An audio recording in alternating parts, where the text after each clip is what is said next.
আসসালামু আলাইকুম। রাসূলুল্লাহ সাল্লাল্লাহু আলাইহি সাল্লামের সবচেয়ে আদরের মেয়ের নাম হযরত ফাতেমাতুজ জোহরা রাদিয়াল্লাহু তাআলা আনহা। হুনাইন যুদ্ধের পর রাসূলুল্লাহ সাল্লাল্লাহু আলাইহি সাল্লামের উপর সূরা নসর নাজিল হলো।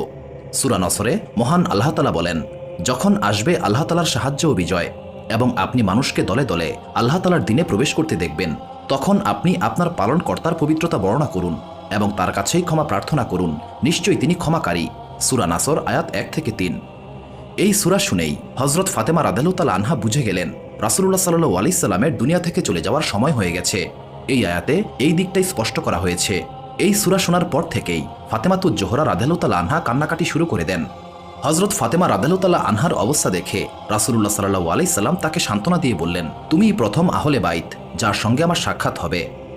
হাদিসে এসেছে, হযরত আয়েশা রাদিয়াল্লাহু তাআলা আনহা থেকে বর্ণিত, তিনি বলেন, রাসূলুল্লাহ সাল্লাল্লাহু আলাইহি সাল্লাম মৃত্যুরোগকালে হযরত ফাতেমা রাদিয়াল্লাহু তাআলা আনহাকে ডেকে আনলেন এবং তাকে চুপি চুপি কিছু বললেন। তখন ফাতেমা রাদিয়াল্লাহু তাআলা আনহা কেঁদে ফেললেন। এরপর রাসূলুল্লাহ সাল্লাল্লাহু আলাইহি সাল্লাম পুনরায় তাকে ডেকে আবারও চুপি চুপি কিছু বললেন। তখন তিনি হাসলেন। পরে আমরা এই সম্পর্কে তাকে জিজ্ঞাসা করলাম। তিনি বললেন, রাসূলুল্লাহ সাল্লাল্লাহু আলাইহি সাল্লাম যে রোগে আক্রান্ত হয়ে আছেন, এই রোগেই তিনি ইন্তেকাল করবেন। এই কথাটি তিনি আমাকে গোপনে বলেছেন। তখন আমি কেঁদেছিলাম। আবার তিনি আমাকে চুপি চুপি বললেন, আমার পরিবার পরিজনদের মাঝে সর্বপ্রথম আমি তার সঙ্গে মিলিত হব। তখন আমি হাসলাম। সহিহ বুখারী হাদিস নাম্বার 4433 এবং 4170। রাসূলুল্লাহ সাল্লাল্লাহু আলাইহি সাল্লামের ইন্তেকালের সময় হযরত ফাতেমা রাদিয়াল্লাহু তাআলা আনহার উপর যেন মুসিবত ভেঙে পড়ল। তিনি পেরেশান হয়ে বিভিন্ন কথা বলতে থাকেন। এর বর্ণনা হাদিসে এইভাবে এসেছে। হযরত আনাস রাদিয়াল্লাহু তাআলা আনহু থেকে বর্ণিত, যখন রাসূলুল্লাহ সাল্লাল্লাহু আলাইহি সাল্লামের রোগ প্রকট আকার ধারণ করল, তখন তিনি বেহুশ হয়ে পড়লেন। এই অবস্থায় হযরত ফাতেমা রাদিয়াল্লাহু তাআলা আনহা বললেন, আমার পিতার কত কষ্ট। রাসূলুল্লাহ সাল্লাল্লাহু আলাইহি সাল্লাম তাকে বললেন, আজকের পরে তোমার পিতার উপর আর কোনো কষ্ট নেই। যখন তিনি ইন্তেকাল করলেন, তখন ফাতেমা রাদিয়াল্লাহু তাআলা আনহা বললেন, আমার পিতা রবের ডাকে সাড়া দিয়েছেন। জান্নাতুল ফিরদাউসে আমার পিতার বাসস্থান। জিবরাইল আলাইহিস সালামকে আমার পিতার ইন্তেকালের খবর পরিবেশন করছি। যখন রাসূলুল্লাহ সাল্লাল্লাহু আলাইহি সাল্লামকে সমাহিত করা হলো, তখন ফাতেমা রাদিয়াল্লাহু তাআলা আনহা বললেন, হে আনাস, রাসূলুল্লাহ সাল্লাল্লাহু আলাইহি সাল্লামকে মাটি চাপা দিতে কি করে তোমার মনটা সায় দিল? সহিহ বুখারী হাদিস নাম্বার 4462 এবং 4193।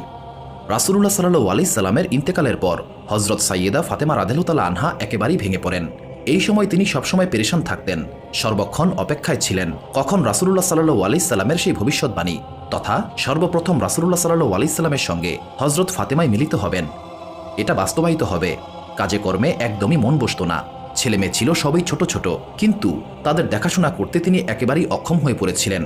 তখন হযরত আসমা বিনতে উমাইস, এই জান্নাতি মহিলাদের সর্দার হযরত ফাতেমা রাদিয়াল্লাহু তাআলা আনহার পরিবারের দেখাশোনা করার মহান সৌভাগ্য লাভ করেন। তিনি নিষ্ঠার সঙ্গেই ফাতেমা রাদিয়াল্লাহু তাআলা আনহার পরিবারের দেখভাল করতে থাকেন। হযরত আসমা বিনতে উমাইস ছিলেন রাসূলুল্লাহ সাল্লাল্লাহু আলাইহি সাল্লামের আপন চাচাতো ভাই হযরত জাফর রাদিয়াল্লাহু তাআলা আনহুর স্ত্রী। হযরত জাফর রাদিয়াল্লাহু তাআলা আনহু যখন মুতার যুদ্ধে শাহাদাত বরণ করেন, তখন আসমা বিনতে উমাইসকে প্রথম খলিফা হযরত আবু বকর রাদিয়াল্লাহু তাআলা আনহু বিয়ে করেন। তিনি হযরত ফাতেমা রাদিয়াল্লাহু তাআলা আনহার পরিবারের পূর্ণ দেখভাল করতে থাকেন।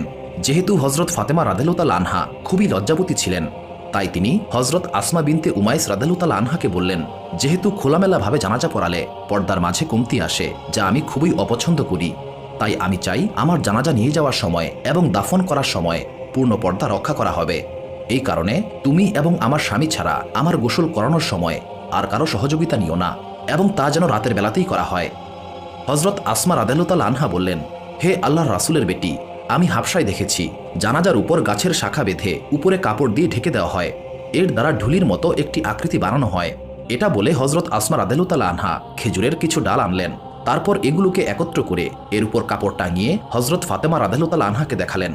এই দৃশ্য দেখে হযরত ফাতেমা রাদিয়াল্লাহু তাআলা আনহা খুবই খুশি হয়ে বললেন, আরে, এ তো খুবই সুন্দর পদ্ধতি।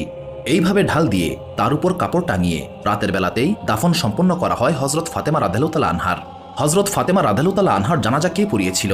এই ব্যাপারে সহিহ হাদিস, তারিখ, আহলে সুন্নাত ওয়াল জামাত এবং শিয়াদের কিতাবে 3টি নাম পাওয়া যায়, যথা 1 হযরত আলী রাদিয়াল্লাহু তাআলা আনহু, 2 হযরত আব্বাস বিন আব্দুল মুত্তালিব রাদিয়াল্লাহু তাআলা আনহু এবং 3 হযরত আবু বকর রাদিয়াল্লাহু তাআলা আনহু। ইমাম জাফর সাদেক রহমতুল্লাহি আলাইহি তার পিতা ইমাম মুহাম্মদ বাকির রহমতুল্লাহি আলাইহি থেকে বর্ণনা করেন, হযরত ফাতেমা রাদিয়াল্লাহু তাআলা আনহু ইন্তেকাল করলে হযরত আবু বকর রাদিয়াল্লাহু তাআলা আনহু জানাজার নামাজ পড়তে আগমন করেন।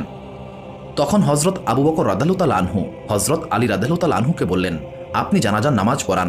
তখন হজরত আলী রাদিয়াল্লাহু তাআলা আনহু বললেন, আপনি আল্লাহর রাসূলের খলিফা, আমি তো আপনার আগে যেতে পারি না। তখন হজরত আবু বকর রাদিয়াল্লাহু তাআলা আনহু সামনে এগিয়ে আসলেন এবং নামাজ পড়ালেন। হজরত জাফর সাদেক রহমতুল্লাহি আলাইহি তার পিতা মুহাম্মদ বাকের থেকে এবং তিনি তার পিতা জৈনুল আবিদিন থেকে বর্ণনা করেন, খাতুনে জান্নাত ফাতেমা রাদিয়াল্লাহু তাআলা আনহার ইন্তেকাল মাগরিব ও এশার মাঝামাঝি সময় হয়েছিল।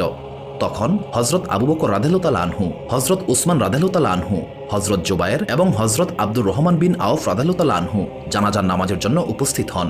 হজরত আলী রাদিয়াল্লাহু তাআলা আনহু জানাজার নামাজ পড়ানোর জন্য আমিরুল মুমিনিন হজরত আবু বকর সিদ্দিক রাদিয়াল্লাহু তাআলা আনহুকে বললেন। হজরত আবু বকর রাদিয়াল্লাহু তাআলা আনহু বললেন, হে আবুল হাসান, আপনার উপস্থিতিতে আমি কিভাবে এই জানাজা পড়াবো? হজরত আলী বললেন, আপনি এগিয়ে আসুন। মহান আল্লাহ তাআলার কসম, আপনি ছাড়া অন্য কোনো ব্যক্তি হজরত ফাতেমা রাদিয়াল্লাহু তাআলা আনহার জানাজা পড়াবে না। অতএব হজরত আবু বকর রাদিয়াল্লাহু তাআলা আনহুই হজরত ফাতেমা রাদিয়াল্লাহু তাআলা আনহুর জানাজার নামাজ পড়ান, আর সেই রাতেই তাকে দাফন করা হয়। এই ব্যাপারে সকল ঐতিহাসিকগণ একমত যে হজরত ফাতেমা রাদিয়াল্লাহু তাআলা আনহার দাফন রাতের বেলাতেই হয়েছিল এবং জানাজা খুবই চুপিসারে সম্পন্ন করা হয় পর্দা লঙ্ঘনের আশঙ্কায়। বনু হাশেম গোত্র ছাড়া খুব কম সংখ্যক সাহাবীগণই এই জানাজায় শরীক হতে পেরেছেন। হজরত আলী রাদিয়াল্লাহু তাআলা আনহু, হজরত আব্বাস রাদিয়াল্লাহু তাআলা আনহু, হজরত ফজল বিন আব্বাস রাদিয়াল্লাহু তাআলা আনহু হজরত ফাতেমা রাদিয়াল্লাহু তাআলা আনহাকে কবরে রাখেন। খাতুনে জান্নাত হজরত ফাতেমা রাদিয়াল্লাহু তাআলা আনহার কবর কোথায়, এই নিয়ে কয়েকটি বক্তব্য পাওয়া যায়। যেমন ১. দারে আকিলের এক স্থানে, ২. জান্নাতুল বাকিতে, ৩. নিজের ঘরেই তাকে দাফন করা হয়, যা রাসূলুল্লাহ সাল্লাল্লাহু আলাইহি সাল্লামের ঘরের সঙ্গে ছিল। সুপ্রিয় দর্শক মণ্ডলী, প্রতিদিন নতুন নতুন ভিডিও পেতে আমাদের চ্যানেলটি অবশ্যই সাবস্ক্রাইব করুন এবং পাশে থাকা বেল আইকনটি প্রেস করতে অবশ্যই ভুলবেন না, এবং সেই সাথে আপনার যে কোনো মতামত আমাদের জানাতে আমাদের ভিডিওতে অবশ্যই কমেন্ট করুন। আশা করি আপনারা সবাই ভালো থাকবেন এবং সুস্থ থাকবেন। আসসালামু আলাইকুম।